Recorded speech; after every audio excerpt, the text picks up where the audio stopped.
Tell your boss no, in a nice way, of course. How many times has the following scenario happened to you? You're up to your eyeballs in work and you hear your boss coming down the hallway and you know for a fact they're going to drop another huge project on your desk the size of a telephone book. For those of you that are a little younger than me, that have never seen one, it's a book about 10,000 pages long and it weighs about 17 pounds and it has people's phone numbers in it. If you haven't seen one, you may be able to see one at your local museum. Anyway, they drop the project off on your desk and ask, can you do this? You of course say, yes. And they say, have it back to me as soon as possible. Then all of these thoughts start running through your head. What about the other 4 projects I'm working on? I'm going to have to cancel date night this week. There goes the weekend out on the boat with some friends and a host of other cool activities you have to cancel in order to do this project. You know you have absolutely no time for this project and you know that you can't tell your boss no. Here's a best practice that has worked for my team across the country.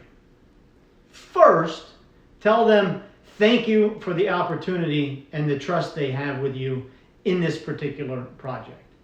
Next, let them know about the other 4 projects that you have going on and then have them help you make a decision on the priority of all of these projects. The conversation may go something like this. Mrs. Evans, thank you very much for the opportunity to work on this project. I was wondering if I could get a little bit of your advice before I begin. I'm working on the budget analysis, the customer churn project. I'm helping the training department retool their process, and I'm helping HR with the new employee manual.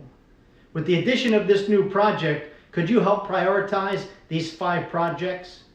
A good leader will come back and let you know they didn't know that you had so much on your plate, and then they will offer you some help. This is where you need to be ready to help someone else in the organization who is looking to grow. Your boss may ask you if you know somebody that can help you take over one of these projects. By knowing this in advance as to who may be able to take over the project and making that suggestion, it will help that individual grow. It will also help you focus on the projects that the leader says is important. And it'll give you the opportunity to remind your boss about the important projects you're working on. Remember, a sign of a good leader is not how many followers you have, but how many leaders you create.